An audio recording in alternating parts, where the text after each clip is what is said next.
The letter arrived on a Tuesday morning in June, carried by a courier who seemed surprised to find anyone living in the cramped boarding house on the edge of St. Louis. Rowan Ashford took the envelope with hands that still bore the calluses from scrubbing other people's floors, turned it over twice, and felt something shift in her chest when she saw the law firm's embossed seal.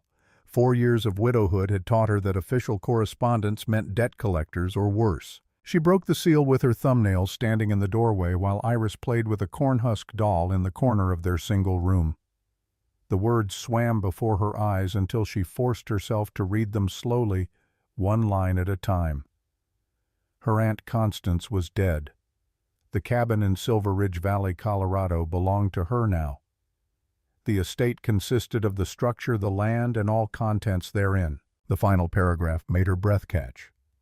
The deceased left specific instructions that the property should only be accessed when the heir finds herself in genuine need of shelter. She expressed confidence that you would know when that time arrived. Please find enclosed the deed and a single key. Rowan pressed the key between her palms, feeling the cold metal warm against her skin. Iris looked up from her doll, 6 years old, and already learning to read her mother's silences. "We're leaving?" The question hung in the air between them. Rowan thought of the rent due in 8 days, the job at the textile mill that barely covered their meals, the landlady who had already suggested that a young widow might find other ways to make herself useful. She thought of her sons buried in Missouri soil of Graham's grave. She could no longer afford to visit of the cramped room that smelled of other people's cooking and disappointment. "Yes, we're going to Colorado." The journey took 3 weeks by train and wagon, eating through the last of Rowan's savings. Iris pressed her face against the train window as the landscape shifted from cultivated fields to rolling plains to distant mountains that rose like broken teeth against the western sky. Rowan watched her daughter's wonder and felt something loosen in her chest, the first loosening in 4 years. Silver Ridge Valley appeared suddenly as their hired wagon crested a final ridge. The settlement sprawled along a creek bottom, perhaps 200 souls if you counted generously. Log buildings clustered around a single rutted street. Behind the town, mountains rose in layers of green and gray, and near the top of the eastern slope she could make out a single cabin standing alone. The wagon driver followed her gaze and spat tobacco juice over the side. "That'll be the Ashford place. Old Constance lived there 30 years, mostly alone after her family died. Kept to herself. Townfolk thought her peculiar. Peculiar how? Spent all her time drying food, bottling things, scribbling in notebooks about the weather. After the winter of '83 took her husband and boy, she got worse. Obsessed, some said, preparing for another bad winter that never came." He shook his head. "Died back in April. Heart gave out while she was working in her garden." The cabin sat exactly where solitude would choose to make its home.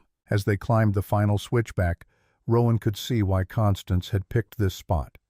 It commanded a view of the entire valley, watched over the town below like a sentinel. The structure itself was solid pine logs, weathered silver by altitude and sun, with a stone chimney rising from the center. Jars glinted in the windows, catching the afternoon light. The driver left them at the door with their 2 canvas bags and a warning about mountain weather. Rowan waited until the wagon disappeared down the trail before she fitted the key into the lock.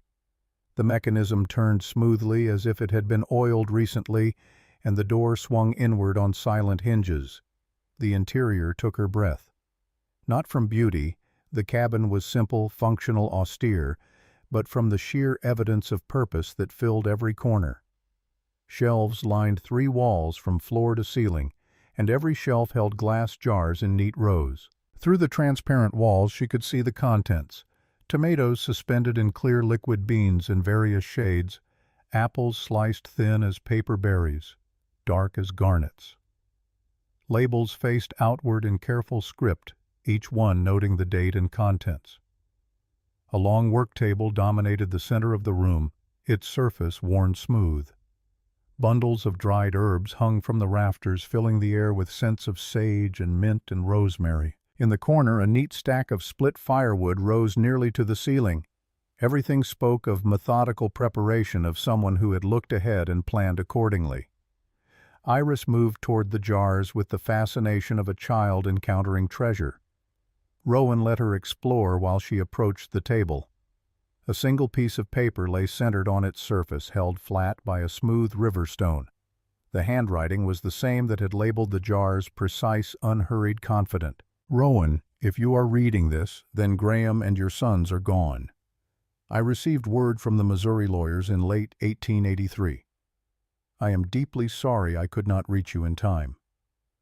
I lost my Edmund and our Nathaniel in the same winter here in this valley. We were not ready. I did not observe carefully enough, did not prepare thoroughly enough, and they paid the price for my ignorance. This cabin, these supplies, the notebooks you will find, I have spent 4 years building them for you. Not because I am generous, but because I cannot bear the thought of you suffering what I suffered. Winter will come again as it came before. The signs are already appearing. Read my observations. Learn from my failures. Trust what you see, not what others tell you to believe. Your eyes are sharper than their certainties. With love across the distance of years, Aunt Constance." Rowan read the letter 3 times before she noticed Iris standing beside her, small hand tugging at her sleeve. The child's eyes were wide. "Mama, there's a door in the floor." She followed Iris to the corner where a braided rug had been pushed aside, revealing an iron ring set flush with the planks. The ring lifted easily, and the trapdoor swung upward to expose a ladder descending into darkness. Rowan found a lantern hanging beside the entrance, struck a match, and climbed down. The root cellar stretched beneath the entire cabin, its walls lined with river stone and packed earth. The air was cool and dry, perfect for preservation. More shelves held more jars, along with burlap sacks that shifted under her touch, heavy with grain and dried beans. Wooden crates were stacked against one wall, each one labeled in that same careful hand. But what caught her attention was the leather-bound notebook resting on a small shelf near the ladder, positioned as if waiting to be found. She lifted it carefully, feeling the weight of accumulated pages, and carried it back up into the light. The first page bore a single line: "Constance Ashford, Observations of Silver Ridge Valley, 1880 to 1887. Rowan opened to a random page and found herself reading an entry dated July 15, 1883. "First wild strawberries ripe today, 2 weeks earlier than previous 3 summers. Creek level 6 inches lower than this time last year, despite normal spring runoff. Squirrels have been gathering at twice their usual rate for 5 days. The aspen leaves on the north ridge are already showing yellow at the tips. Wrong season, wrong color. Heat is unusual. The land is thirsty. Something is coming." She flipped forward, watching the entries grow more urgent through August and September of that year. Rain began September 1st. 3rd day now, no sign of stopping. Creek rising dangerously. Pass road may be at risk if this continues. Should have prepared more. Should have seen this sooner. The entries ended abruptly on November 7, 1883. The final line read, "Edmund and Nathaniel buried today. I was blind, never again." When she looked up, the afternoon sun had shifted, throwing long shadows across the cabin floor. Iris had fallen asleep on the narrow bed against the far wall, exhausted from travel. Rowan sat at the work table and turned to the notebook's final entries. April 12, 1887. "I may not live to see another winter, but I have done what I can. The patterns are repeating. This summer's drought matches 83 almost exactly. The berries will ripen early. The birds will leave too soon. Rain will come in September and the mountain will move again. Whoever inherits this cabin will need to be ready. I pray it is someone who will listen to what the land is saying." The knock came 3 days later, after Rowan had spent her time inventorying supplies and reading through Constance's meticulous records. She opened the door to find an elderly man with a physician's bag in one hand and a walking stick in the other. His face was weathered like old leather, but his eyes held the clear assessment of someone accustomed to diagnosing trouble. "Mrs. Ashford, I'm Silas Thorne. I was a friend of your aunt." She stepped aside to let him enter. He moved slowly, taking in the cabin with the familiarity of someone who had visited often. His gaze lingered on the notebook open on the table. "She told me about you. About—" Not much. Constance was private about family matters, but enough that I knew to watch for someone arriving. He settled into one of the two chairs as if his bones ached. "I suppose she left you the observation records." "You knew about these?" "I helped her with some of them, particularly the medical observations tracking illness patterns, noting which families fell sick and when. She believed everything was connected if you paid close enough attention." He pulled a folded paper from his jacket pocket. "She asked me to give you this when you were ready, said I would know when that time came." The paper was newer than the notebook entries, the ink still dark. Rowan unfolded it and recognized Constance's writing immediately. "Dr. Thorne can be trusted completely. He will tell you that I was obsessed, and he will be partly right, but he will also tell you that my observations about weather patterns were accurate. I predicted the last 3 mild winters within 2 weeks of their arrival. I predicted the spring floods of '85 and '86 based on snowpack measurements and spring temperature patterns. I am not a mystic. I am an observer, and I am telling you with every skill I have developed that this year will mirror 1883. The signs are already emerging. By the time you read this, you will have seen them too. Trust what you observe. Trust Dr. Thorne. Trust no one who tells you that preparation is foolishness." Silas watched her face as she read. When she finished, he spoke quietly, his words measured. "Constance spent 20 years learning to read this valley. After Edmund and Nathaniel died, she dedicated herself to making sure it never happened again. She filled this cabin with everything someone would need to survive a hard winter. She documented every pattern she could find." He paused, choosing his next words carefully. "The town thought she was mad. Some still think so, but I saw her predict things that seemed impossible until they happened exactly as she said they would." "And you think this year will be like 1883? "I think Constance believed it would be, and I think her track record was good enough that we should pay attention." He gestured toward the window where the valley stretched below them in golden afternoon light.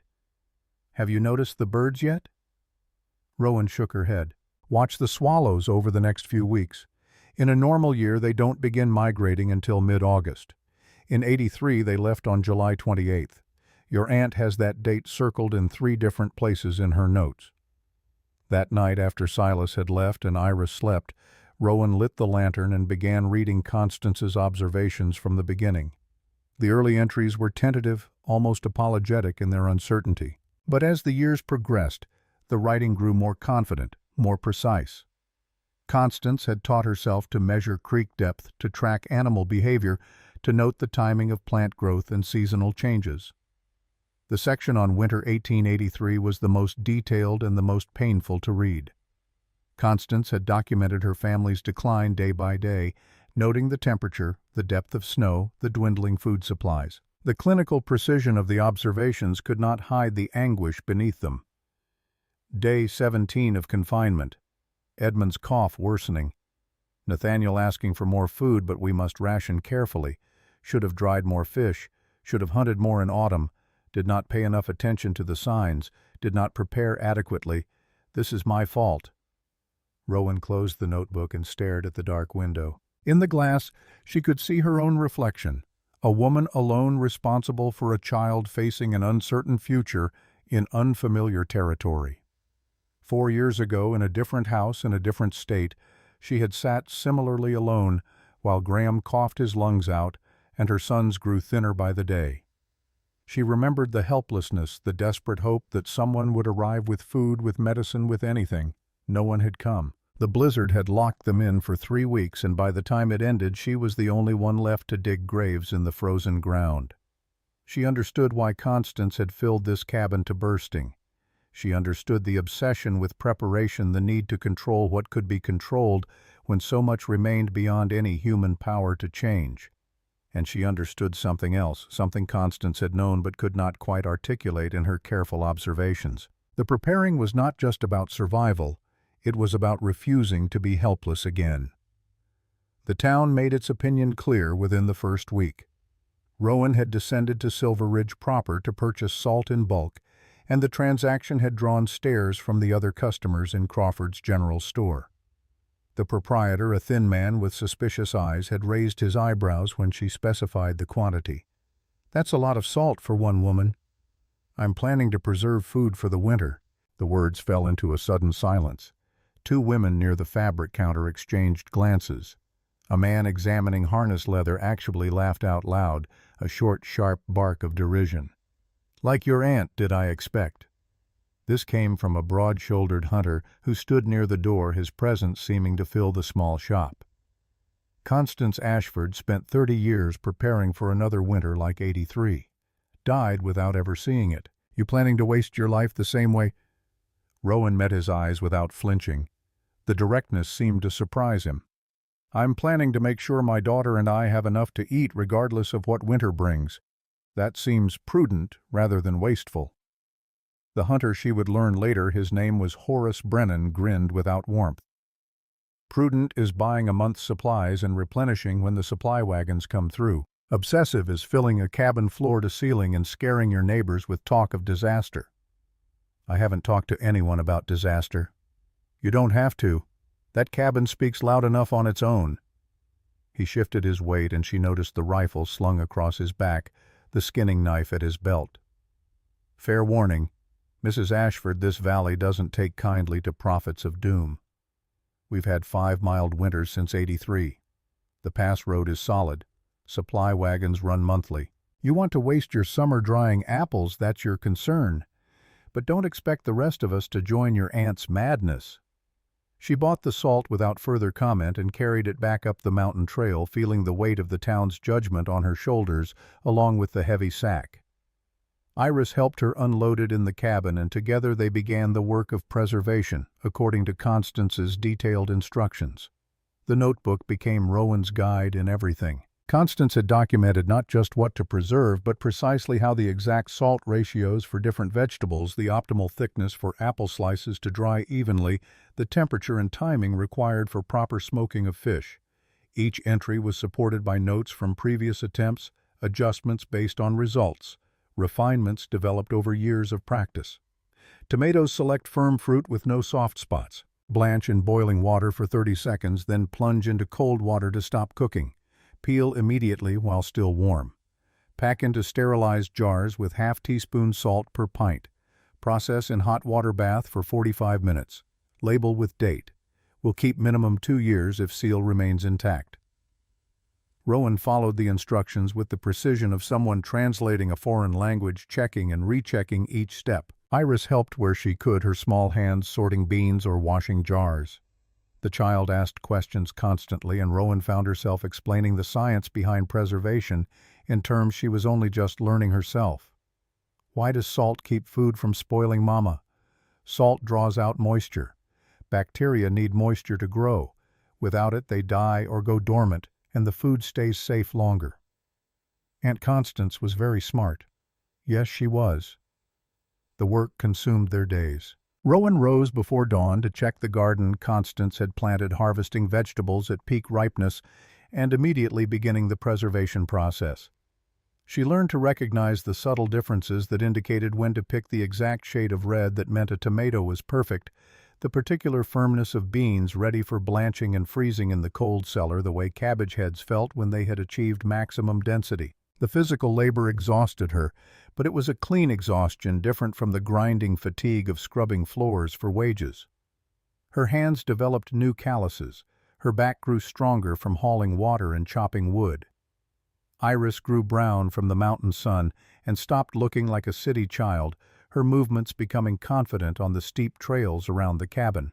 And every evening after Iris slept, Rowan read Constance's observations and compared them to what she was seeing with her own eyes. July 21st, 1887. Rowan stood in the garden and noticed the strawberries were already producing their second flush of fruit. According to Constance's records, this was 2 weeks earlier than normal. She checked the creek level and found it noticeably lower than the marks Constance had carved into a riverside boulder to track the water's height. The aspens on the north ridge showed yellow tips, just as they had in 1883. She opened the notebook and found Constance's entry from the same date 4 years earlier. Second strawberry harvest today, unusually early. Creek 6 inches low. Aspens yellowing prematurely. Heat continues unbroken. The pattern is wrong. The similarities sent a chill down her spine despite the afternoon warmth. On July 28th, Rowan woke before dawn and climbed to a rocky outcrop above the cabin that Constance had marked in her notes as an optimal bird-watching location. She sat quietly as the sun rose, watching the sky. By mid-morning, her patience was rewarded.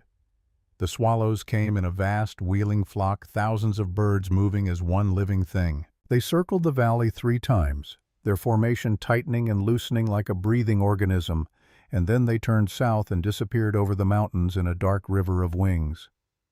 Rowan consulted the notebook. July 28, 1883. Swallows departed today 2 weeks ahead of normal schedule. This confirms earlier observations. Severe weather is coming, though I cannot say precisely when. The animals know. I should listen more carefully to what they are telling me. The entry for the current year, written in April, just weeks before Constance's death, was brief. If pattern holds, swallows will leave July 28, 1887. This will be the confirmation. After this sign, intensify preparations. Time is short. Rowan closed the notebook and looked down at the valley where the town of Silveridge went about its business, unaware or uncaring that the natural world was broadcasting warnings to anyone who paid attention. She thought about Horace Brennan's contempt about the stairs in the general store, about the certainty with which the townspeople dismissed Constance's observations as madness. Then she thought about Graham coughing blood in the final days, about Owen and Elliot growing cold in her arms, about the terrible clarity that comes when you realize you should have acted sooner, prepared better, listened to the small voice that said danger was approaching. She would not make that mistake again. The work intensified. Rowan rose earlier, worked longer, drove herself until her muscles trembled with fatigue. She followed Constance's methodical approach. Vegetables first, then fruits, then the harder work of smoking fish and preserving meat. The smokehouse Constance had built became a constant plume of aromatic smoke as Rowan learned to maintain the precise temperature needed for proper curing. Dr. Thorne visited weekly, bringing news from town, along with medical supplies he thought might be useful. During one visit in early August, he found Rowan gutting fish by the creek, her hands moving with the efficiency of repetition. "The town is talking about you." "I imagine they are. They're saying you've become as obsessed as Constance was. Horace Brennan told everyone at the tavern that you're filling your cabin with supplies for an apocalypse that will never come." Rowan continued, working her knife flashing in the sunlight as she cleaned another trout. "What do you think?" Silas was quiet for a long moment. When he spoke, his voice was thoughtful, almost sad. "I think Constance was the most careful observer I ever met. I think she taught herself skills that most people learn from their grandparents or not at all, and I think she saw patterns that others dismissed because those patterns were inconvenient to acknowledge." "But do you think she was right about this year?" "I think the swallows left on exactly the day she predicted 4 years in advance. I think the creek is low and the summer is hot and the berries ripened early just as she said they would. I think that either she was impossibly lucky in her guesses or she understood something real about how this valley's weather operates." He paused. "And I think you would be a fool to ignore her, which is why I've been quietly stocking my own supplies. Nothing as extensive as what you're doing, but enough to be uncomfortable if winter proves mild and I've wasted resources. If winter proves mild, I'll have wasted a summer's work and nothing more. If Constance is right." Rowan set down her knife and looked at him directly. "I won't watch my daughter starve because I was too proud to be called obsessive." That's what Constance said more or less after Edmund and Nathaniel died. She told me she would rather be mocked for preparation than pitied for loss. The conversation stayed with Rowan as the days shortened and August arrived with its own confirmations of Constance's pattern. The geese flew overhead in their southern migration 3 weeks early.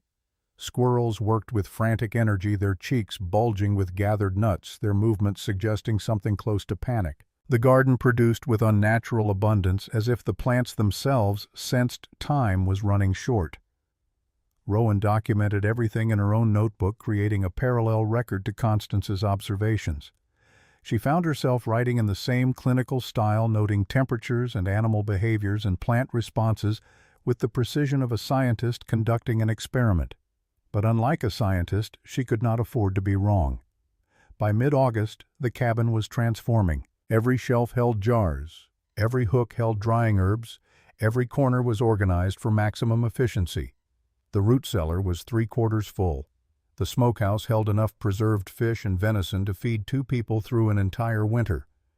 Rowan had stopped going to town except for essential purchases, tired of the stares and whispers. One evening, as she sealed the last batch of tomatoes for the day, Iris looked up from the book she was reading, one of Constance's old volumes on natural history. "Mama, were you scared when Papa and the boys got sick?" The question caught Rowan off guard.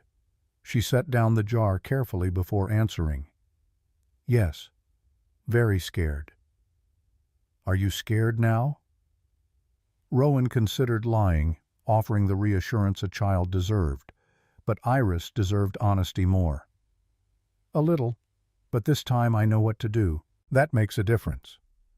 "Aunt Constance was teaching you, even though she's dead." "Yes, she's teaching me." Iris returned to her book apparently satisfied, but Rowan sat for a long time after thinking about inheritance and responsibility and the strange way knowledge could travel across years carried in careful handwriting and methodical observation. Constance had given her more than a cabin and supplies. She had given her agency the power to act rather than endure. The visitors came on a scorching afternoon in late August. Rowan saw them approaching from her vantage point above the garden, 4 men on horseback moving with the confidence of people accustomed to being obeyed. She recognized Horace Brennan in the lead, but the others were unfamiliar until they drew close enough for her to make out their faces. The man in the center rode a black horse and wore clothes too fine for rough country. His hair was silver at the temples, his bearing erect despite the heat. When they reached the cabin, he dismounted with practiced grace and removed his hat. "Mrs. Ashford, I'm Judge Victor Stone. I wonder if we might have a word." Rowan wiped her hands on her apron and stepped out to meet them, positioning herself between the men and the cabin door. Behind her, she heard Iris move quietly away from the window, understanding without being told that this was not a friendly visit. "What can I do for you, Judge Stone?" "I'll be direct, as that seems to be appreciated in these mountains. Your Aunt Constance and I had several conversations about this property over the years.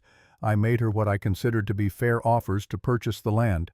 She consistently refused, citing sentimental attachment and other impractical considerations." "I see. I'm hoping you might be more reasonable. This is valuable land. The elevation is good, the water access is excellent, the view is unmatched. But it's far from town, isolated, difficult to manage for someone on their own, especially someone with a child to consider." His smile was practiced, almost paternal. "I'm prepared to offer you a generous price, enough to establish yourself comfortably in town, perhaps open a shop or restaurant. Something more suitable for a widow than this." He gestured vaguely at the cabin. "Hermitage." Rowan kept her voice level. "The property is not for sale." Stone's expression didn't change, but something in his eyes hardened. "I hope you'll take time to consider. Winter in these mountains can be harsh, particularly for those unaccustomed to the isolation. The supply wagons run regularly from September through November, but after the first deep snow you could be cut off for weeks. A woman alone with a child to feed and protect, that's a heavy burden to carry. I appreciate your concern, but my answer is final." He replaced his hat, taking his time about it.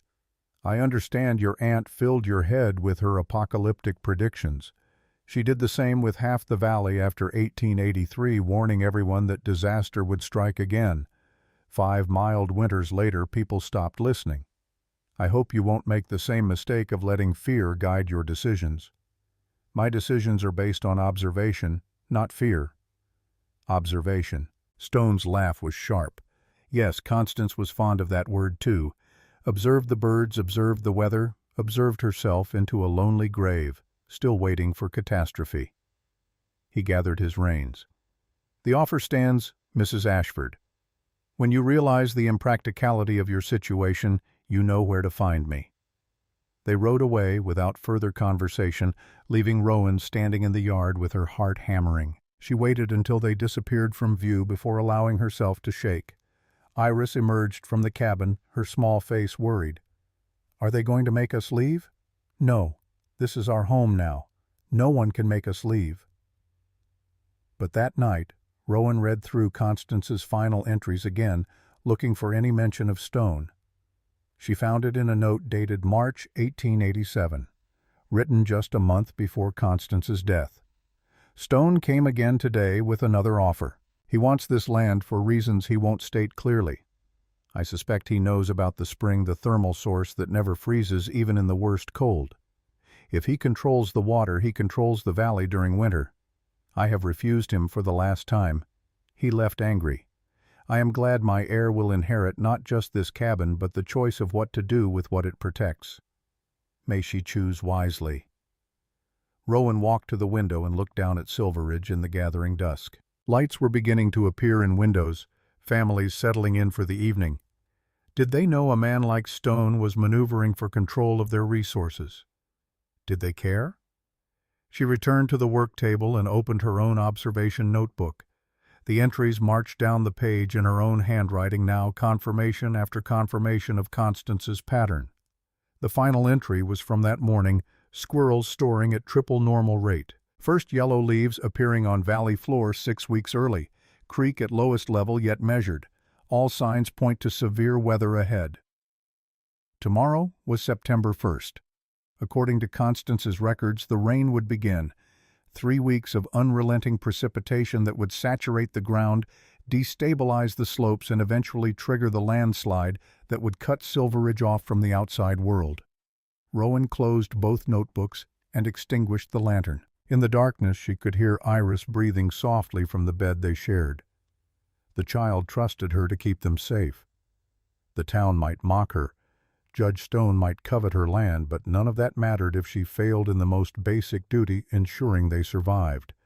She would not fail. Constance had given her the tools. Now she would prove herself worthy of the inheritance. The rain began exactly at dawn on September 1st. Rowan woke to the sound of it drumming on the cabin roof, steady and insistent. She rose and dressed in the pre-dawn darkness, lit the lantern, and opened Constance's notebook to the corresponding date in 1883. September 1st, rain began at daybreak. Heavy, sustained. No breaks in cloud cover. Creek already rising. This will not be brief. She looked out the window at the darkness broken by rain, and felt the weight of knowledge settle on her shoulders. Everything Constance had predicted was coming true, step by step, with the precision of a clock striking the hour. The rain did not stop. Day after day it fell with mechanical regularity, transforming the trails to mud, swelling the creek to a roaring brown torrent, turning the valley into a waterlogged bowl. Rowan watched from the cabin as the town below struggled with the deluge. Wagons stuck axle deep, buildings leaked. The wooden sidewalks became islands connected by rivers of mud. On the 4th day, Dr. Thorne arrived soaked to the bone, his horse picking its way carefully up the treacherous trail. Rowan brought him inside and gave him dry clothes from Constance's stored supplies, while his own steamed by the fire. "You should stay here until this passes. I have patients in town who might need me." But he accepted the hot tea she offered and settled into a chair with the weariness of a man who had not slept properly in days. "The creek is higher than I've seen it in 20 years. If this keeps up, there will be flooding in the lower valley. Constance's notes say 3 weeks. Silas looked at her over the rim of his cup. 3 weeks of this would be catastrophic. Yes. The town is already calling it a freak storm. They're saying it will pass in a day or two. The town is wrong. He didn't argue. Instead, he pulled a folded paper from his jacket pocket. Somehow he had kept it dry despite the rain. I brought you something. The supply wagon made it through 2 days ago before the worst of the mud. I took the liberty of purchasing extra medical supplies on your account. Bandages, carbolic acid, laudanum, quinine. I hope you don't mind. I don't mind at all. Thank you. Constance asked me the last time we spoke to look after her heir. She said you would need allies, though she couldn't say exactly why. He met Rowan's eyes. I think she knew this was coming. All of it. And I think she knew you would be alone when it did. The rain continued. 1 week became 2. The trails became impassable. The town below disappeared behind curtains of water. Rowan and Iris stayed dry in the cabin, working through the preservation tasks that remained, watching the world outside dissolve into gray wetness. On September 21st, the rain intensified. Thunder rolled continuously across the mountains, and lightning turned the sky into a flickering nightmare. Rowan checked Constance's notebook and felt her stomach clench. September 21st, 1883.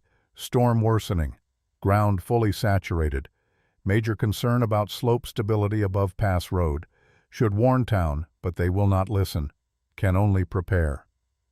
The next entry was dated September 22nd, written in a shaking hand. The mountain moved. Pass Road gone. We are cut off. God help us all. Rowan closed the notebook and looked at Iris, who was playing quietly with her doll near the fire. The child looked up, sensing her mother's tension. Is something wrong? No, sweetheart, but we should probably sleep in our clothes tonight, just in case. She did not sleep. She sat by the window with a blanket around her shoulders, watching the storm rage across the valley. The rain fell in sheets. The wind screamed around the cabin corners, and the thunder crashed with physical force. Somewhere in the darkness, the saturated mountainside was calculating the mathematics of weight and stability, determining when gravity would overcome friction. At 3 in the morning she heard it. Not with her ears at first, but through the very bones of the mountain, a deep vibration that seemed to rise from the earth itself. Then the sound arrived, a roar that built and built until it drowned out even the thunder. Rowan ran to the door and threw it open. Lightning illuminated the western mountains in stark relief, and in that frozen moment of brightness, she saw the slope above the pass road in motion. Trees that had stood for centuries toppled like grass stems. Boulders the size of houses rolled downward, gathering speed and smaller debris as they fell. The mountainside poured into the canyon where the road had been, an avalanche of earth and stone and shattered forest that remade the landscape in seconds. When the lightning faded, she stood in darkness, listening to the diminishing roar. The rain continued to fall, indifferent to the catastrophe it had enabled. Somewhere in the valley below, people were waking to the sound, wondering what had happened, not yet understanding that their connection to the outside world had just been severed. Rowan closed the door and leaned against it, her legs suddenly weak. Iris appeared at her side, rubbing sleep from her eyes. What was that noise? The mountain moved, just like Aunt Constance said it would. Are we safe? Rowan pulled her daughter close, feeling the small body warm and alive against her own. The cabin stood solid around them. The shelves were full. The cellar was stocked. They had everything they needed, and they had it because a woman 4 years dead had observed carefully and planned accordingly and trusted that someone would listen.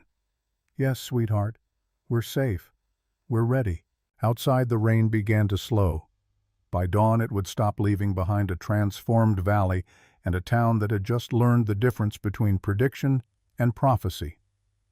Rowan returned to the window and looked down at Silveridge, imagining the panic that would begin with sunrise, the desperate attempts to dig through hundreds of feet of debris, the slow realization that winter was coming and they were not prepared.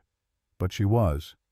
Constance had made sure of it. The inheritance was not just a cabin and supplies. It was the knowledge that observation and preparation could mean the difference between helpless victim and capable survivor. Rowan had been the former once. She would not be again. Tomorrow people would start climbing the trail to her door. They would come with empty bellies and desperate eyes, asking for help they had mocked her for preparing to give, and she would have to decide what Constance would want her to do with this power, this knowledge, this impossible gift of foresight purchased with a dead woman's methodical attention to detail. But that was tomorrow's problem. Tonight she simply stood in the darkness and felt grateful for an aunt she had barely known, who had seen across the years with clear eyes and left behind a legacy of survival. The rain stopped an hour before dawn. In the sudden silence, Rowan could hear her own heartbeat, steady and strong. The morning revealed the full extent of the catastrophe. Rowan stood on the rocky outcrop above the cabin and surveyed the valley through Constance's old spyglass. Where the pass road had carved its switchback route up the mountainside, there was now only raw earth and shattered timber. The landslide had created a dam of debris stretching 200 feet across the canyon, burying the only wagon route out of Silver Ridge under what looked like half a mountain. Men were already gathering at the base of the slide, tiny figures gesturing at the wall of destruction.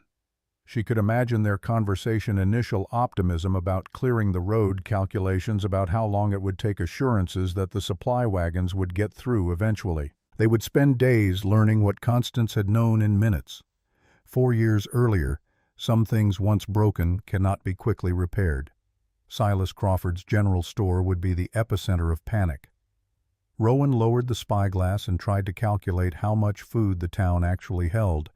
Most families kept perhaps 2 weeks' worth of staples, relying on monthly supply runs for flour, sugar, coffee, salt. The store itself might have a month's inventory if they were lucky. Beyond that, they would be dependent on hunting, fishing, and whatever vegetables remained in private gardens after the deluge. Winter would arrive in 6 weeks, maybe 8 if they were fortunate. The snow would pile deep in the high country, making any attempt to clear the pass road impossible until spring thaw.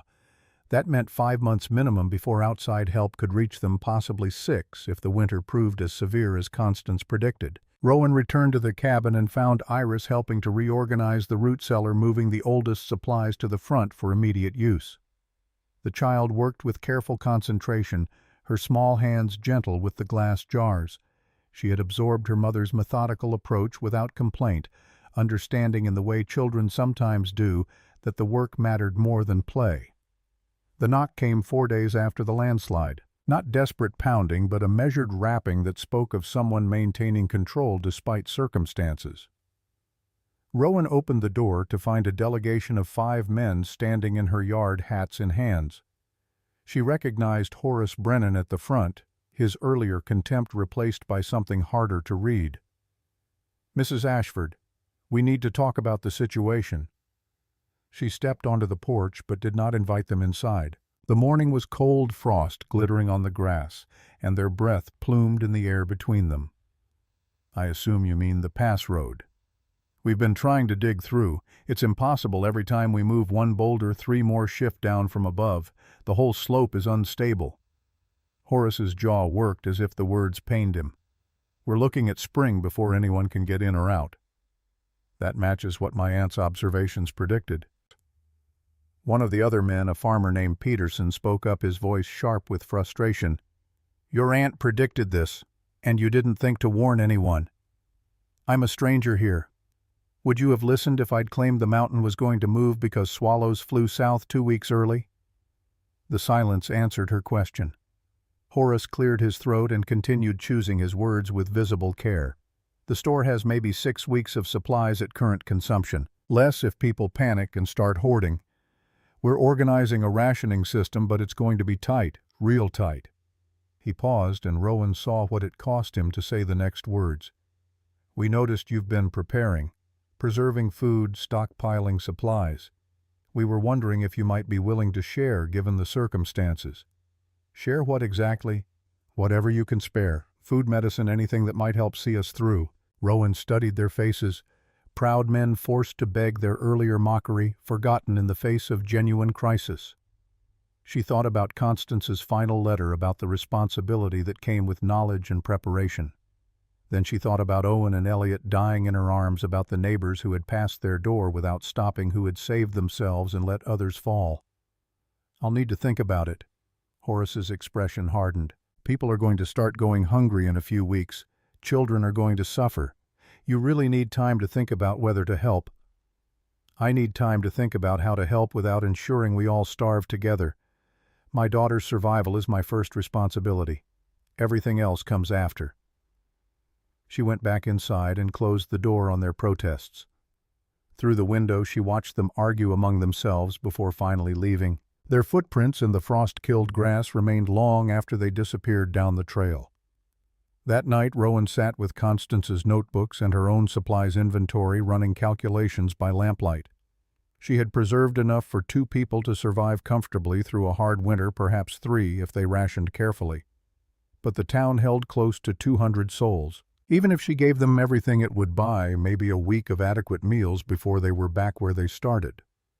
Constance had faced this same calculation after 1883. Rowan found the entry dated December of that year, written in the shaking hand of fresh grief. They come asking for food now that their own supplies are gone. I have barely enough for myself. If I share, I die. If I refuse, I live with knowing I could have helped and chose not to. There is no good answer to this problem, only the choice between types of guilt. The knock came again at midnight 3 weeks later in the first week of October. This time it was not measured but desperate, a weak tapping that barely carried through the door. Rowan grabbed the rifle before opening it, then lowered the weapon when she saw what stood on her threshold. A boy, perhaps 16, swayed on legs that looked too thin to hold him upright. His clothes hung loose on a frame that had recently carried more weight. The blanket wrapped around his shoulders was sodden from the cold rain that had started that evening. His eyes were too large for his face, the way eyes become when the flesh around them begins to waste. "Please." The word came out as a croak. "Just something to eat. I'm not asking to stay. Just food." Rowan's hand tightened on the rifle. Every person she fed meant less for Iris, less insurance against the unknown months ahead. But the boy's eyes held the same desperate hope she had seen in her son's faces during those final days. "What's your name?" "Finnegan. Finnegan Quinn." "Where are your parents?" The boy's gaze dropped to his feet. "My mother died 2 years back. Fever. My father—" He stopped, started again. "My father drinks. Has ever since Ma passed. Doesn't remember he's got a son half the time." Behind Rowan, Iris appeared in her nightgown drawn by the voices.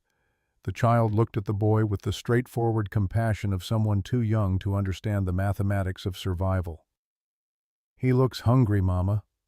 Rowan stepped aside. "Come in." The boy made it 2 steps inside before his legs gave out. She caught him before his head struck the floor, surprised by how little he weighed. His skin was cold as river stone, his pulse rapid and thready beneath her fingers. She dragged him close to the stove and wrapped him in dry blankets while Iris watched with enormous eyes. "Is he going to die?" "Not if I can help it." She heated broth from the previous day's soup, diluting it so his shrunken stomach could handle the food. When he woke an hour later, she held the cup to his lips and made him sip slowly despite the way his hands shook with eagerness. "Listen carefully, Finnegan Quinn. If you want to stay here, there are rules. Break them and you leave regardless of weather or danger." He nodded, still drinking. "First rule, you work. Every day. You haul water from the spring, you chop wood, you check the fish traps, you do whatever needs doing. No complaints, no laziness, no excuses." "Yes, ma'am." "Second rule, you tell no one about what supplies we have here. Not a single person for any reason. The moment I learn you've been talking, you're gone." "I won't tell anyone, I swear it." "Third rule, you don't take anything without permission. Everything here is counted and measured. I'll know if something goes missing." "I understand." "Fourth rule, if trouble comes, you follow my orders exactly. Don't try to be brave, don't make your own decisions. Survival comes from discipline, not heroics." Finnegan met her eyes, and she saw something in his gaze that reminded her of herself, the determination of someone who had lost too much and would do anything to avoid losing more. "I'll do whatever you ask. Just please don't send me back." Rowan glanced at Iris, who had curled up in a chair watching the exchange. The child gave a small nod, as if granting permission for this decision. Something in Rowan's chest loosened slightly. "You can sleep by the stove tonight. Tomorrow at 5 I'll teach you to check the fish traps. The work starts whether you're ready or not." She woke him before dawn as promised. His hands were clumsy with exhaustion and cold, but he learned quickly, absorbing her instructions about how to rebait the traps and handle the catch without damaging the flesh. By the time the sun cleared the eastern peaks, they had pulled 6 good-sized trout from the creek. Finnegan's movements grew stronger as the day progressed, his body responding to food and warmth like a plant given water after drought. Over the following days, he integrated himself into the cabin's rhythms with minimal disruption. He was quiet by nature, speaking only when necessary, but his presence filled gaps Rowan hadn't realized existed. Heavy tasks became easier with 2 sets of hands. Watch duties could be shared. The isolation felt less absolute with another person old enough to understand the stakes. Iris attached herself to him with the unself-conscious affection of a child who had been lonely without quite realizing it. Finnegan tolerated her constant questions with surprising patience, explaining the mechanics of fish traps and wood splitting with the careful attention of someone who understood what it meant to be heard. On his 5th day at the cabin, Rowan found him sitting on the porch at dawn, staring down at the valley. She joined him with her morning coffee, following his gaze to where Silver Ridge spread out in the growing light. "My father's down there somewhere, probably in whatever bottle he could afford." His voice was flat, empty of emotion. "Used to be a good man before Ma died. Best blacksmith in the county. Now he's just another drunk who can't remember his son's name half the time. You don't owe him anything." "I know. Doesn't make it easier. Nothing about survival is easy. But staying alive is its own kind of obligation to yourself if no one else." He looked at her with those two old eyes. "Is that what you're doing? Staying alive out of obligation?" The question hit harder than he probably intended. Rowan thought about Graham and the boys, about the guilt that came with being the one who survived, about whether she was living or just refusing to die. "I'm making sure my daughter has a mother. Everything else is secondary." November arrived with snow. Not the gentle first flakes of early winter, but 5 feet of heavy wet snow that buried the valley in 48 hours. Rowan woke on the second morning to find the world transformed into white silence, the familiar landscape erased beneath an unmarked expanse that reflected the low sun with blinding intensity. The temperature dropped 30 degrees in a single day. Ice formed an inch thick on the water barrel despite the fire burning constantly inside. Rowan stood at the window and thought about the families down in Silver Ridge, about thin walls and inadequate firewood and children who would be crying from the cold.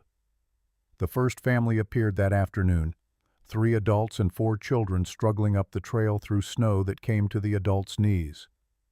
Rowan recognized one of the men, a carpenter named Jensen, who had been present during Horace Brennan's visit. His wife carried an infant, and the 3 older children clung to their parents' coats like frightened animals. Jensen's face was gray with exhaustion and cold when Rowan opened the door. He didn't waste time on pleasantries. "Our house is freezing. The baby's been coughing for 2 days and getting worse. The coal we had is gone and there's no more to buy. We need help." Behind him, 2 more families materialized from the snow-blurred landscape, 10 people total, counting children. Most were inadequately dressed for the temperature, their thin coats already crusted with frost. Several of the children were crying high, thin wails that cut through the wind. Rowan's mind raced through calculations. 10 people meant 10 mouths, 10 bodies generating heat and consuming oxygen and needing space and food and water. The cabin was designed for 2, maybe 3 at most.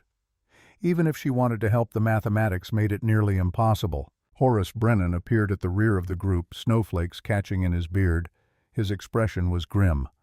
"I know what you're thinking. It's not practical, not sustainable, but these children are going to freeze to death in the next 2 days if something doesn't change." Rowan looked past him to where Iris stood in the doorway, watching with enormous eyes. She thought about Constance's letter about responsibility and legacy and the burden of being the one who prepared while others did not. Then she thought about Owen and Elliot's last moments, the way their skin had turned blue-gray as hypothermia took them, the absolute helplessness of holding them while they died. She could not save everyone. The supplies would not stretch that far, but she could save some. The question was how to choose and what it would cost her soul to make that choice. The words came out before she had fully formed the thought, "Only the children." Silence fell across the group. Jensen's wife pulled the infant closer, her face stricken. "What do you mean, only the children?" "I mean the children can stay. The adults go back to town. You'll bring firewood, 1 sledge load per child every 3 days. No wood, no food for your child. That's the arrangement. You expect us to leave our children with you, a stranger?" "I expect you to decide whether you want them to freeze to death in your arms or survive in a warm cabin with adequate food. Those are your choices." Jensen's face flushed red. "That's insane. We can't just abandon our children." "You're not abandoning them. You're ensuring their survival. There's a difference. One of the women Horace's wife Rowan realized stepped forward. Her voice shook, but her gaze was steady. "How do we know you'll take care of them properly?" "Because I have my own daughter here. Do you think I would endanger her? We don't know what you'd do. We don't know you at all." Rowan felt something hard and cold settle in her chest. She had prepared for this moment without knowing it, reading Constance's observations about human nature under stress, understanding that help would eventually be rejected by the same people who demanded it. "Then go home. Burn your furniture for warmth. Butcher your horses for meat. Find your own way to survive, but don't come back here asking for help you're not willing to accept." She started to close the door, but Jensen blocked it with his boot. "Wait, please, just give us a minute to talk." The adults huddled together, their voices rising and falling in urgent argument. The children watched their parents with incomprehension and growing fear. Finnegan appeared at Rowan's shoulder, his presence a silent support. "Can we actually feed 10 more people?" "Barely. It'll be tight, but children eat less than adults, and if the parents bring wood regularly, we'll have fuel to keep warm. It's possible if everyone follows the rules. And if they don't bring wood, then we adjust, reduce rations, make harder choices." The adults returned their faces, showing the cost of the decision they had reached. Jensen spoke for the group, his voice rough. "We'll do it, but we want to see them. Regular visits to make sure they're all right." "No visits. You'll leave them here until spring thaw. Contact increases the risk of disease spreading between the cabin and town.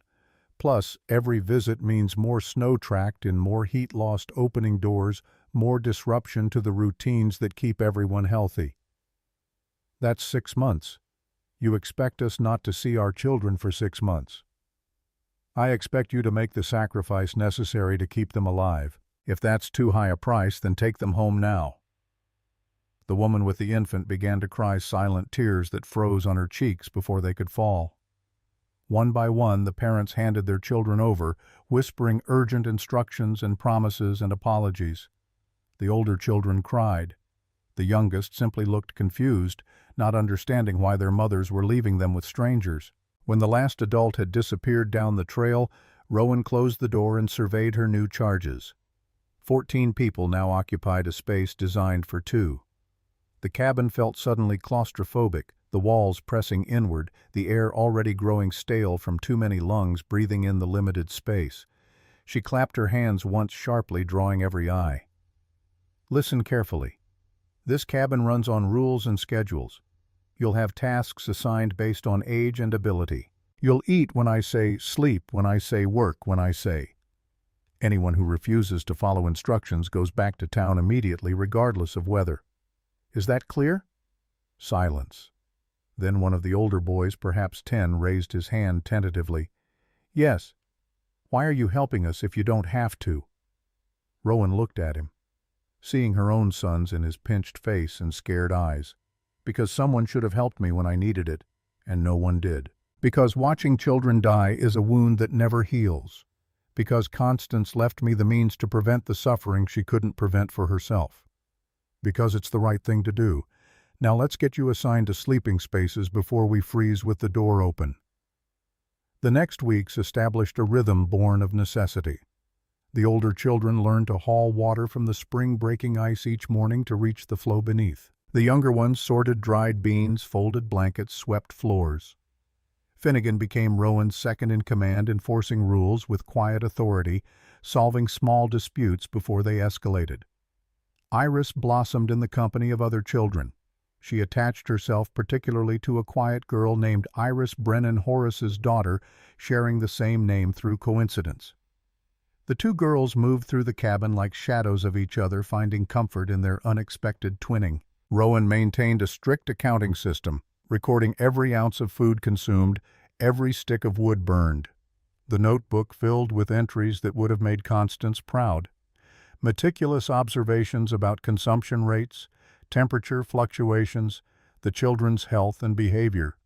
She cross-referenced everything against the supplies remaining in the cellar, calculating and recalculating the date when they would run critically short. The parents brought wood as promised, hauling sledge loads up the steep trail every 3 days regardless of weather.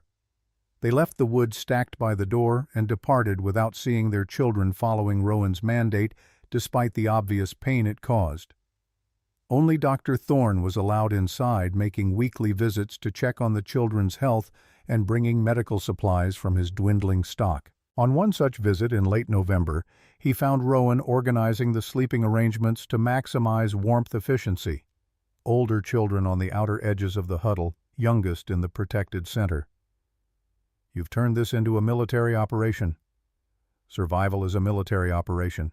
Discipline keeps people alive when resources are scarce." "Constance would approve, though I'm not sure she'd approve of the isolation you're imposing on yourself." Rowan looked up from her calculations. "What do you mean?" "You haven't spoken to another adult besides me and Finnegan in weeks. You give orders and enforce rules, but you don't talk to anyone. That's not sustainable. Neither is emotional attachment to children I might have to watch starve if winter runs longer than expected. Distance is a form of protection." Silas's expression softened into something like pity. "Distance is also a form of dying while still breathing. Be careful you don't turn yourself into a ghost to avoid becoming a corpse." He left her with that thought, and it gnawed at her through the lengthening nights. She watched the children sleeping in their carefully organized piles, heard their breathing create a symphony of life in the darkness, and wondered if Silas was right. Had she survived her family only to hollow herself out into a machine that ate and slept and made calculations but no longer felt? December brought a cold snap that made November seem mild by comparison. The temperature dropped to 20 below zero and stayed there for a week. Frost formed on the interior cabin walls, despite the fire burning day and night. Water froze in cups between the table and lips. The children huddled together for warmth, and still their teeth chattered. Walter Brennan, the town's miller, appeared on the 7th day of the cold snap. His face was haggard with sleeplessness and worry, his clothes inadequate for the temperature. He carried a small bundle wrapped in blankets. Rowan opened the door and felt the cold rush in like a physical blow. "I have my daughter. Same arrangement as the others." His voice cracked on the words. "How old?" "6. Her name is Iris." The coincidence struck Rowan as almost supernatural. 3 girls named Iris gathered in one cabin during one terrible winter. She took the bundle carefully and found a child's face peering out, blue eyes enormous with cold and fear. "Your daughter will be safe here." Walter's face crumpled.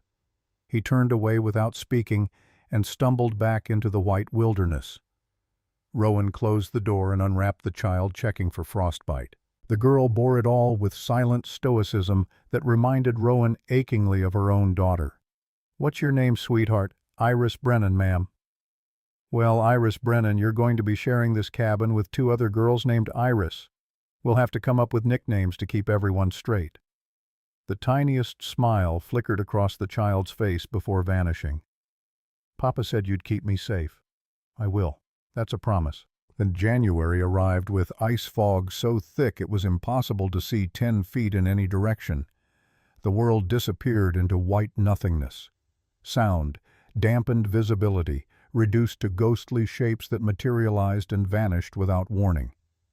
Finnegan returned from checking the fish traps and reported that the fog was so dense he had gotten turned around and nearly lost the trail back to the cabin. Rowan instituted a rope system, lines tied between the cabin and the various necessary destinations. The outhouse, the woodpile, the spring.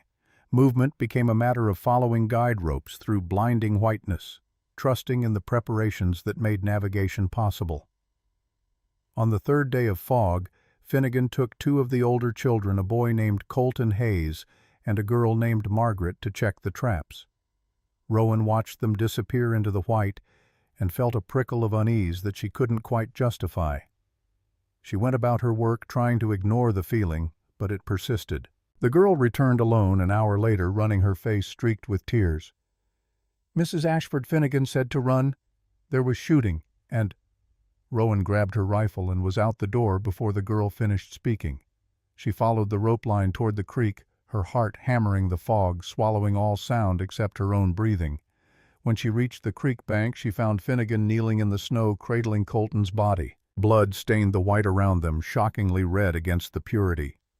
The boy's eyes were open but unseeing, his chest torn by a bullet wound that had killed him almost instantly. Finnegan's face was gray with shock. I heard voices in the fog. 2 men. One of them said, "Get the fish, there must be food where fish are being caught." Then I saw movement and told the children to run. Margaret ran. Colton turned back to look and his voice failed. Someone fired. I couldn't see who. The fog was too thick. They were gone before I could do anything. Rowan checked the boy for signs of life she knew she wouldn't find. 9 years old, bright and eager and helpful. Dead because someone wanted his fish. She lifted his body, too light, far too light, and carried him back to the cabin. The other children stared in silent horror as she laid him on the table. Young Iris, her daughter, brought blankets to cover him, moving with the careful dignity of someone older than her years. That night, after the children were asleep, Rowan stood over Colton's body and felt something fracture in her chest. She had promised to keep them safe. She had created rules and systems and routines designed to prevent exactly this kind of loss. And it had happened anyway in the space between one breath and the next because men became monsters when they were desperate enough. Finnegan found her there, still standing vigil in the pre-dawn darkness. I should have protected him better. Should have been more careful. You couldn't have known. Neither could I. Does that make him any less dead? The question hung between them, unanswerable. Rowan reached for words that might offer comfort and found none. Some wounds could not be bandaged. Some losses could not be calculated away. They buried Colton the next morning in ground frozen hard as iron. Rowan and Finnegan took turns with the pickaxe, chipping out a grave 1 painful inch at a time. The children gathered to watch their faces, solemn understanding in their bones that this could have been any of them. The grave joined 5 others behind the cabin. Graham Owen Elliott, Constance Nathaniel. Rowan stood over the fresh-turned earth and felt the weight of all those lives pressing down on her shoulders. How many more graves would she dig before winter ended? How many more children would she fail to protect, despite her best efforts? Young Iris, the youngest of the 3, came to stand beside her small hand, slipping into Rowan's larger one. "You didn't make him die, Mrs. Rowan." "I know, sweetheart." "Then why do you look like you did?" "Because being responsible for someone's safety means carrying the weight of their death, whether you caused it or not. Because every loss is a failure regardless of circumstances. Because I've buried too many people I cared about, and I don't know how to stop feeling like it's my fault. Because I wish I could have saved him. That's all." The attack came 5 nights later. Rowan woke to the smell of smoke. Not the familiar scent of the stove, but something sharper, more chemical. Kerosene. She was on her feet, instantly grabbing the rifle, running to the window. The smokehouse was ablaze, flames climbing the walls and licking at the roof. In the firelight she could see shadows moving, 3 figures, maybe 4, retreating toward the tree line. One of them carried what looked like a bottle. She fired once, aiming high, a warning shot that cracked across the clearing. The figures scattered into the darkness. Finnegan appeared at her side, already armed. "Get the children to the back room. Barricade the door. No one comes out until I say." He moved without question, herding the groggy children away from the windows. Rowan took up position at the front, rifle ready, watching the tree line for movement. The first shot came from the darkness, the muzzle flash giving away the shooter's position. The bullet punched through the window and buried itself in the far wall. Rowan returned fire, aiming for the flash, hearing a cry that suggested she'd found her mark. More shots followed from multiple directions. They were trying to pin her down, make her waste ammunition, force her out into the open. She stayed low, moving between windows, conserving her shots, waiting for clear targets. Finnegan appeared at her shoulder with Constance's old hunting rifle. "I thought I told you to stay with the children. Dr. Thorne is with them, and you need help." She didn't argue. They worked in tandem, covering different angles, calling out positions to each other. The attackers fired sporadically, testing their defenses, looking for weaknesses. Rowan counted at least 3 distinct positions, possibly a 4th. The smokehouse collapsed in a shower of sparks. Months of preserved meat and fish gone in minutes. The loss was staggering, but Rowan pushed the calculation aside and focused on the immediate threat. Food could be replaced. Lives could not. The shooting continued through the night, both sides conserving ammunition, neither willing to rush the other's position. As dawn began to lighten the eastern sky, the attacks ceased. Rowan waited until full light before venturing outside. Blood stained the snow in 2 places, dark trails leading into the forest. The attackers had carried their wounded away. Near one of the blood trails she found a brown leather hat half buried in disturbed snow. She recognized it immediately. Lucas Ward wore that distinctive wide-brimmed hat everywhere. Finnegan joined her, his face exhausted but alert. The Ward brothers. Has to be. Probably, but knowing and proving are different things. So they get away with killing Colton and trying to burn us out. For now. But winter is long and desperate men make mistakes. They returned to the cabin to find the children huddled together, pale and frightened but unharmed. Doctor. Thorne sat among them, his medical bag open beside him in case it was needed. He looked at Rowan with new understanding. You've made enemies. I made the choice to survive well instead of barely. That always creates enemies among those who chose differently. Silas stood, closing his bag. Judge Stone was asking about your property again last week, wondering if you might reconsider selling given the difficulties of winter isolation. Let me guess he mentioned how much safer town would be, how much easier to manage. More or less. I think the Ward brothers are working for him, though I can't prove it. Rowan looked at the destroyed smokehouse, calculating the loss. 2 months' worth of protein gone. They could make up some of it with increased fishing and careful rationing, but it would be close. Dangerously close. Tell Stone if he wants this land he can come ask me himself. And bring a deed because I'm not going anywhere. She spent the next week reorganizing their supplies and routines to compensate for the loss. Fish became a daily priority instead of occasional variety. Hunting parties, always accompanied by armed guards, brought in rabbits and the occasional deer. Every scrap was used, every bone boiled for broth, every bit of fat rendered and saved. The children adapted with the resilience of youth. They learned to work efficiently in the cold, to maximize every trip outside, to waste nothing. Finnegan proved invaluable as both teacher and enforcer, his presence lending weight to Rowan's authority. But the tension in the cabin grew as January turned to February. Too many people in too small a space, eating too little, burning through supplies that were meant to last longer. Rowan watched her carefully calculated margins shrink week by week and wondered how long they could sustain this existence before something broke. She found her answer in Constance's final notebook entries written in those last weeks before the old woman's heart gave out. February is the breaking point. The cold is deepest, the food stores lowest, the hope thinnest. This is when people either find strength they didn't know they had, or they break completely. Watch for signs of breakdown in yourself as much as others. The body can endure much. The spirit is more fragile. Rowan closed the notebook and looked around the cabin. 14 faces, depending on her judgment and preparation and ability to make impossible choices. Constance had carried this burden alone after her family died. Now Rowan understood the weight that had bent the old woman's shoulders, the obsession that had consumed her final years. Preparation was not madness. It was the only sane response to a world that promised nothing except the certainty of winter. And winter, Rowan had learned, always came exactly when you least wanted it to arrive. The fire crackled in the stove, pushing back the cold for another night. Outside, the wind picked up, howling around the cabin corners like something alive and hungry. February stretched ahead, endless and dark, and spring felt impossibly distant. But they were still alive, still together, still fighting. That would have to be enough.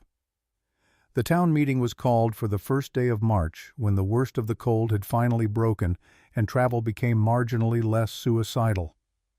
Rowan received word through Dr. Thorne that her presence was requested, not demanded, which was interesting in itself. Men who once would have ordered her attendance now couched their summons in politeness born of dependence. She left Finnegan in charge of the cabin and descended the trail alone. The children had survived February, though barely. 2 had developed pneumonia that Silas's medicines had fought back from the edge of fatality. All of them showed the gauntness of inadequate nutrition, their clothes hanging loose on frames that had burned through every spare ounce of fat. But they were alive, which was more than could be said for others. Silver Ridge looked like a town under siege. Smoke rose from only half the chimneys. Either houses had been abandoned, or their occupants had frozen. The streets were empty except for a few hollow-eyed men moving between buildings with the deliberate care of people conserving energy.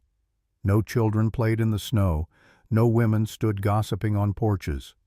The vitality had been bled out, leaving only grim endurance. The church was packed, every pew filled despite the cold that made breath visible in the air. Someone had gotten the stove working, but the heat barely touched the vast space. People huddled in coats and blankets, their faces drawn with hunger and exhaustion, and something harder to name, a species of shame that came from discovering your assumptions about the world were dangerously wrong. Judge Stone sat in the front pew, his posture erect despite the circumstances. He had lost weight like everyone else, but his clothes still fit well, his hair was still groomed. Resources, Rowan understood, had not been equally distributed during the crisis. The Reverend opened with a prayer that Rowan ignored, scanning the crowd instead. She spotted Horace Brennan near the back, his earlier arrogance completely absent. Jensen, the carpenter, sat with his wife, both of them staring straight ahead with the blank expression of people who had paid too high a price for their choices. Walter Brennan occupied a corner pew alone, his miller's hands folded in his lap. The Reverend finished and yielded the floor to Stone, who rose with practiced authority. "We're here to discuss the distribution of remaining supplies and coordinate our efforts for the remainder of winter. By my calculations, we have perhaps 6 weeks until the pass road becomes passable. If we—" A man stood abruptly in the middle of the congregation. Rowan recognized him as Nathan Ward, younger brother to Lucas. His arm was bandaged, and he moved with the stiffness of someone still healing from injury.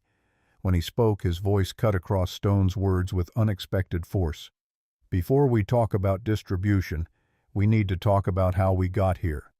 Stone's expression froze into something like concern. "I'm not sure this is the time for— 5 nights ago, my brother Lucas and I attacked the Ashford cabin. We burned her smokehouse and tried to kill anyone inside." Nathan's voice was flat factual, as if reporting weather conditions. "We were paid to do it. $50 and the promise of debt forgiveness from Judge Stone." The church erupted. People shouted questions, accusations, denials. Stone remained standing, but his face had gone pale beneath its weathered tan. The Reverend called for order and was ignored. Nathan waited until the noise subsided, then continued with the same terrible calm. "Stone wanted Mrs. Ashford driven off her land. He's been trying to buy it for years, but she won't sell. Neither would her aunt before her. So he hired us to make staying there impossible." He turned to face Stone directly. "You want to tell them why you want that particular piece of land so badly? Or should I?" Stone's jaw worked, but no sound emerged. Nathan nodded as if that silence confirmed everything. "There's a spring on the Ashford property. Thermal spring doesn't freeze even in the coldest weather. Only reliable water source in the valley when everything else locks up solid." Judge Stone knew about it. Constance Ashford knew about it. That's why she wouldn't sell. She knew what would happen if someone like Stone controlled the water supply. Rowan felt every eye in the church turn toward her. She met their stares without flinching, letting them draw their own conclusions about what she had known and when. Nathaniel Cross stood from a pew near the front, his face ashen. The cattle rancher had always struck Rowan as a follower rather than a leader, someone who attached himself to power rather than wielding it directly. Stone approached several of us last fall about investing in what he called valley infrastructure improvements. He said once he controlled the Ashford land, we could build a proper water system, charge access fees, make the valley more prosperous. Cross's voice shook. He made it sound reasonable, legal. I gave him money and didn't ask questions about how he planned to acquire the property. More voices joined the chorus, men admitting they had known Stone was maneuvering for control, women confessing they had heard rumors, but stayed silent. The edifice of Judge Stone's authority crumbled as people who had feared him discovered that collective anger could overcome individual intimidation. Stone finally found his voice, but it came out defensive rather than commanding. Everything I did was for the valley's benefit. One woman controlling our primary water source during crisis, that's irresponsible. Dangerous even. I was working toward a solution that would benefit everyone. By hiring men to burn people out. By threatening a woman with a child. Horace Brennan stood, and the rage in his voice made several people flinch. My daughter is in that cabin. You could have killed her. I gave explicit instructions that no one was to be harmed. The Ward brothers acted beyond their mandate. My brother is dead. Nathan's words fell like stones into still water. Lucas took a bullet during the attack. The wound went septic. He died 3 days ago, screaming in pain while our mother held his hand. You put that gun in his hand just like you pulled the trigger yourself. The silence that followed was absolute. Rowan watched Stone's face cycle through calculations, legal defenses, social maneuvering, political repositioning. But the math had changed. Winter had stripped away the civilized veneer that made his manipulations possible. These people were too hungry, too desperate, too angry to be managed with words. The Reverend spoke into the quiet, his voice gentle but implacable. Judge Stone, I think you should leave Silver Ridge, today if possible, before sunset at the latest. You have no authority to exile me.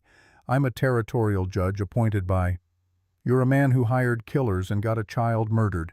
Colton Hayes was 9 years old when your hired guns shot him for the crime of checking fish traps. The Reverend's mildness never wavered, which somehow made the words more devastating. The law can sort out jurisdiction and charges when the pass opens. Until then, you're not welcome here. Stone looked around the church searching for allies, or at least neutrals. He found only hostile faces and averted eyes. Even Nathaniel Cross, who had funded his schemes, wouldn't meet his gaze. The judge gathered what remained of his dignity and walked out without another word. The door closed behind him with a finality that echoed in the cold air. Rowan left before the meeting reconvened to discuss supply distribution. Whatever arrangements they made would not involve her. She had made that decision when she chose to help the children and no one else. The adults could solve their own problems or fail trying. She was halfway up the trail when footsteps crunched through the snow behind her. Horace Brennan moving quickly despite the altitude and his obvious exhaustion. Mrs. Ashford, wait, please. She stopped, but did not turn around. He came around to face her, breathing hard, his words tumbling out between gasps.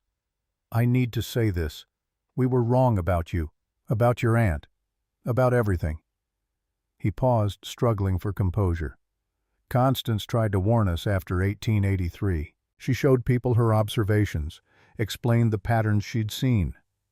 We laughed at her, called her mad. And when you came and started preparing the same way, we did it again.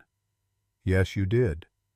My daughter is alive because you refused to let our stupidity kill her. I wake up every day grateful that you were crazy enough to listen to a dead woman's notebooks. Rowan finally looked at him directly. The contempt he had shown that first day in the general store was gone, replaced by something rawer and more honest. I didn't help your daughter because I wanted gratitude.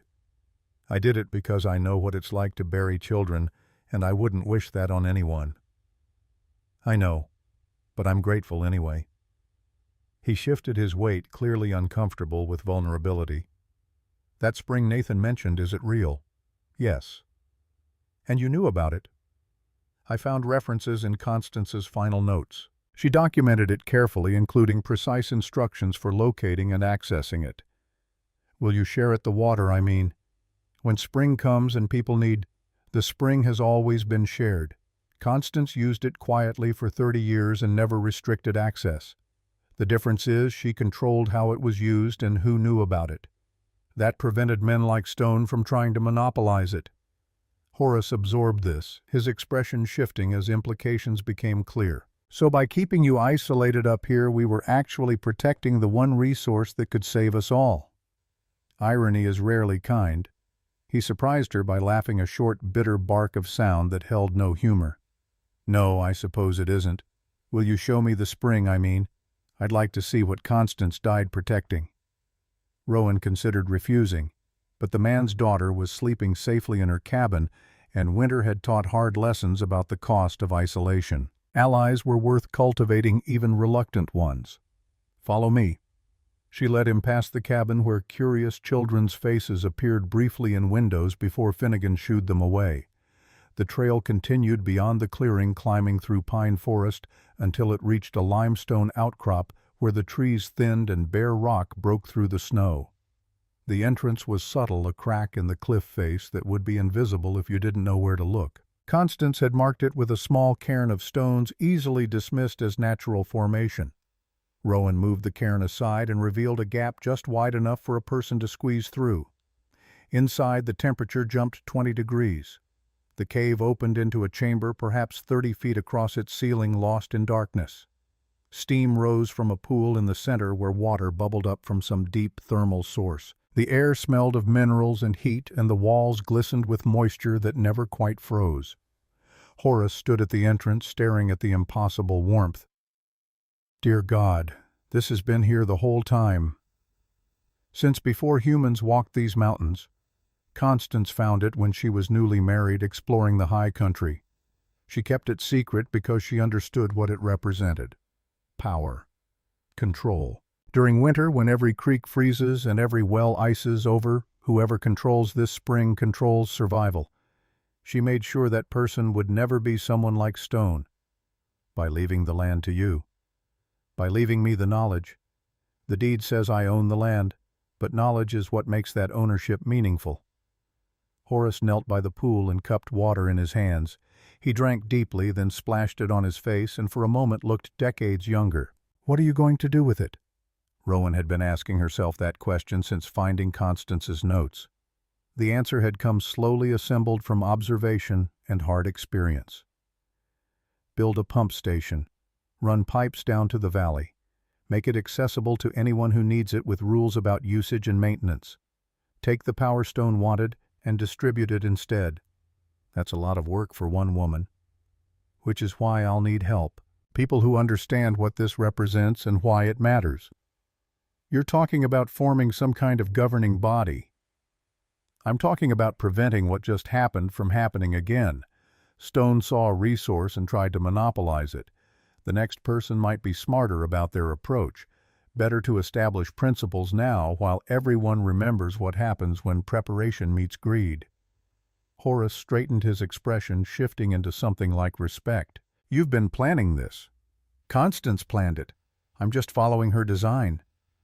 They returned to the cabin as the afternoon light began to fail. Dr. Thorne was waiting on the porch, his medical bag beside him. He stood when he saw them approaching. The meeting is over. Stone left town heading east with whatever he could carry. The council, such as it is, wants to talk to you about the spring. Let me guess, they want to establish control mechanisms. They want to not starve or die of thirst when winter comes again. Beyond that, most of them are too tired to think strategically. Silas glanced at Horace. You told her about the meeting. She already knew. Nathan's confession wasn't exactly subtle. No, it wasn't. The man has decided to be honest about everything, apparently. Quite refreshing after months of deception. Silas picked up his bag. I brought medical supplies for the children. May I? Rowan led him inside where the children were setting up for dinner, a carefully rationed meal of fish stew and dried vegetables that would leave everyone still hungry but alive for another day. They looked healthier than they had in February, the immediate crisis of cold-related illness having passed. But they were still too thin, still showing the marks of prolonged deprivation. Silas examined each child methodically, checking pulses and listening to lungs and making small talk that put them at ease. He saved young Iris Brennan for last, the miller's daughter who had arrived half-frozen in December. Your father wants to know how you're doing. The child's face lit up for the first time since her arrival. Papa is all right. Worried about you, but managing. He's been working double shifts at the mill, processing the last of the valley's grain stores. When I told him you were doing well here, he cried. Will I see him soon? Silas looked to Rowan, who nodded permission. When the weather breaks enough for safe travel, we'll arrange supervised visits. But for now, you stay where it's warm and there's food." After the examination, Silas joined Rowan on the porch where she was splitting kindling for the morning fire. He watched her work for several minutes before speaking. "Constance would be proud of what you've accomplished." "I've accomplished survival. That's not the same as success. You've kept 14 children alive through the worst winter in recent memory, while their own parents struggle to keep themselves fed. That's more than survival." Rowan set down the axe and looked at the valley below where lights were beginning to appear in windows. The town had contracted, abandoned houses stood dark, their occupants either dead or fled. But life persisted. People adapted. They endured. "Constance gave me tools and knowledge. Using them isn't accomplishment, it's just not being stupid enough to ignore a gift." "Then call it wisdom. Call it honor. Call it whatever lets you acknowledge that you've done something remarkable." Silas sat on the porch steps, his joints creaking with age and cold. "I've practiced medicine for 40 years. I know the difference between someone who saves lives because it's their job and someone who does it because the alternative is unthinkable. You're the latter. So was Constance. She still died alone, probably wondering if anyone would understand what she'd tried to do. But you understand, and because you understand, her work continues. That's what legacy means. Knowledge passed forward, patterns, preserved wisdom, surviving beyond the individual who discovered it." The conversation stayed with Rowan through the evening as she moved through the cabin's routines, feeding the children, banking the fire, checking that everyone was warm enough before sleep. Finnegan helped with quiet efficiency, his presence as essential now as furniture or tools. When the children were finally settled, she took out Constance's notebooks and read the final entries she had been saving for when she needed them most. March 15th, 1887. "I feel my heart failing. The doctors say months, maybe weeks. There is so much left undone, but I have documented everything I can. The patterns, the spring, the preparations necessary for survival. My heir will need to be strong. She will face opposition and contempt and the desperate greed of men who see resources as power rather than responsibility. I can only hope I have equipped her adequately." The next page held a letter written in a shakier hand dated April 2nd, just days before Constance's death. "Rowan, if you are reading this in sequence, winter has ended or is ending. You have survived. More importantly, others have survived because of you. The question now is what you build with the authority your survival has granted. The spring is not a secret to keep, but a trust to honor. Share it, but with wisdom. Make its benefits available to all, but prevent any single person from controlling it. Establish rules that outlive individual whims. Create systems that persist beyond crisis. You have learned what I spent 30 years discovering: observation, preparation, and the courage to act on what you see can mean the difference between catastrophe and merely difficult circumstances. Do not let that knowledge die with us. Teach it. Spread it. Make it so commonplace that future generations think we were fools for not always living this way. The cabin, the notebooks, the land, these are yours now. But they are also everyone's if you choose to use them as I intended. Create something that honors the dead by protecting the living. That is the only legacy worth leaving. With love and hope from the past, Constance." Rowan closed the notebook and stared at the fire.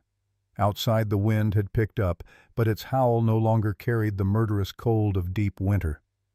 The season was turning slowly and grudgingly, but turning nonetheless. Spring came not with sudden warmth, but with incremental mercy. The sun climbed higher each day. The worst of the cold eased into merely bitter temperatures. Snow began to melt on south-facing slopes, revealing dead grass and frozen mud beneath. The creek, which had been locked under ice since November, began to show open water in places where the current ran fastest. On March 20th, the first robin appeared. Rowan spotted it from the cabin window and felt something loosen in her chest. Constance had noted in her observations that robins returned when the soil temperature reached a specific range warm enough for worms to emerge, which meant warm enough for planting to begin soon. She called a meeting that evening after the children were asleep. Finnegan, Dr. Thorne, Horace Brennan, and Walter Brennan gathered around the work table where Constance's notebooks lay open to various pages marked with strips of cloth. Winter is breaking. Within a month, maybe 6 weeks, the pass road will be clear enough for wagons to get through. We need to decide what happens next. Horace spoke first, his voice careful. The children need to go home. Agreed. But under what terms? We send them back to families that nearly let them starve once. What prevents it from happening again? Education, Silas suggested. We teach preservation techniques to everyone. Make sure every household knows how to dry food, smoke meat, maintain a root cellar. Make Constance's knowledge common property. That addresses food. What about the spring? Walter cleared his throat, his miller's pragmatism showing through. We build infrastructure. Pump station, like you said, pipes to major points in town. Establish a maintenance fund and committee. Make it clear that access is a right, but abuse won't be tolerated. And who decides what constitutes abuse? A council, elected with term limits. Horace leaned forward, engaged now in a way that suggested he had been thinking about this problem. Representatives from different parts of the valley, rules about conflicts of interest, transparency requirements. Rowan studied them, these men who had mocked her months ago and now sat at her table planning a future built on her dead aunt's observations. The irony was not lost on her, but neither was the potential. People could learn. Even pride could be educated by survival. I want it in writing, a charter that establishes principles and prevents any single person from controlling the water supply. And I want it public posted where everyone can read it, discussed openly, ratified by community vote. You're talking about creating a new form of government. I'm talking about preventing what happened with Stone from happening again. Call it whatever you want. They worked through the night, drafting language and debating specifics. Finnegan contributed observations about what had worked in the cabin's organization, which translated surprisingly well to larger-scale governance. Silas provided perspective from his years in the valley, preventing them from creating rules that looked good on paper but would fail in practice. By dawn, they had a rough document that outlined rights, responsibilities, and enforcement mechanisms for managing the spring. It was imperfect. Rowan could already see gaps that would need addressing, but it was a foundation. We present this to the town next Sunday. Give people time to read it, suggest amendments, voice concerns. Rowan looked at each man in turn. And we make clear that this is an experiment. If it fails, we try something else. The goal is survival, not adherence to any particular system. The Sunday meeting drew everyone who could walk. The church was packed again, but this time the atmosphere was different. Curiosity instead of desperation. Engagement rather than panic. Rowan stood at the front and explained the proposal in plain language, then fielded questions for 2 hours. Some objections were practical. How to finance the infrastructure, who would maintain it, what happened if the spring suddenly stopped flowing. Others were philosophical, whether any system could truly prevent corruption, whether community ownership would work better than private property, whether they were creating something new or just repackaging old mistakes. Rowan answered what she could and admitted ignorance where she lacked certainty. The honesty seemed to help. People responded better to acknowledged uncertainty than false confidence. The vote was scheduled for 2 weeks later, giving everyone time to consider and discuss. In the interim, Rowan worked with a handful of volunteers to map out exactly where pipes would run, how much material they would need, and what the construction timeline might look like. The work was tedious but necessary. Good intentions meant nothing without practical implementation. April arrived with temperatures that finally climbed above freezing during the day. The snow retreated visibly, exposing winter-killed vegetation and the accumulated debris of months under white cover. The children grew restless as the weather improved, eager to return to their families, but anxious about what that return might mean. Young Iris Ashford, Rowan's daughter, voiced the question they were all thinking during breakfast one morning. When we go home, will things be like they were before? Rowan set down her coffee and looked at the small face so like her own. Honest answers had served her well. She would not abandon that principle now. No, sweetheart. Things will be different. Your friends here will go back to their own houses. We'll be alone again, just the two of us and Finnegan. But we'll still have the cabin and the supplies and the knowledge, and we'll have something new, a community that understands why preparation matters. Will people still laugh at us? Maybe, but now they'll laugh quietly where we can't hear them. The child considered this gravely, then nodded. That's better than nothing. The vote on the spring charter passed with near unanimity, only 3 dissenting voices, all from men who had been close to Judge Stone. Work began immediately on the pump station, with volunteers contributing labor in exchange for priority access during the first year. Rowan supervised the construction, consulting Constance's technical drawings and modifying them to account for materials available in the valley. The pass road opened on April 28th. A scouting party of 3 men fought their way through mud and remaining snow to reach the far side, where they found a supply depot that had received their desperate messages via a different route. Within a week, the first wagon train arrived, bearing flour and salt and coffee and all the mundane luxuries that had seemed impossible just weeks earlier. The children returned to their families gradually, a few at a time, as parents proved they had adequate housing and food. Tearful reunions played out across the valley. Horace Brennan collected young Iris, his face wet with tears as he held his daughter. Walter Brennan carried his daughter down the mountain on his shoulders, both of them laughing. By mid-May, only Finnegan remained. His father had died in March, liver finally destroyed by alcohol, and there was no home to return to. He stood in the doorway of the cabin, belongings packed in a canvas bag, looking uncertain for the first time since his arrival. I can work in town. Find something to do. I don't want to be a burden. Rowan studied the young man who had become essential to the cabin's operation, who had proved his worth 100 times over during the dark months. Constance's letter echoed in her mind. Create something that honors the dead by protecting the living. Or you stay here. Help me maintain the spring, teach preservation techniques, coordinate with the council. We call it an apprenticeship if that makes it feel less like charity. You mean that I don't say things I don't mean? His face transformed with relief and something deeper, belonging perhaps, or the end of a loneliness he had carried so long it had become part of his identity. Then I stay. Summer arrived with explosive growth. Gardens burst into production after the long dormancy. The forest greened. Wildlife returned in abundance, and hunting became easy enough that meat was no longer precious.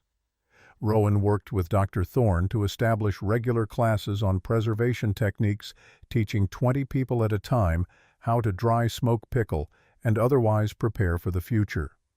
Constance's notebooks became the valley's most valuable resource. People borrowed them constantly, copying out recipes and techniques, adapting the observations to their own circumstances. Rowan had them bound professionally when a bookbinder arrived with the summer wagon train, creating multiple copies so knowledge could spread beyond those who had direct access to the originals. The pump station was completed in July, with pipes running to 3 major points in the valley. The water flowed cold and clear, never varying in temperature or volume. The council established usage schedules and maintenance responsibilities, and so far the system worked without major conflict. On a warm evening in August, Rowan walked to the spring alone. The secret entrance no longer felt like a secret, with the pump station built directly above it and people coming and going daily. But the pool itself remained undisturbed, the thermal water bubbling up with the same eternal constancy. She thought about Constance kneeling here years ago, understanding what this represented. Power, yes, but also responsibility, the obligation that came with seeing clearly and acting accordingly. Knowledge was only useful when shared. Preparation meant nothing if you were the only one prepared. Survival stopped being victory when it came at the cost of community. Constance had understood all of this in ways Rowan was only beginning to grasp.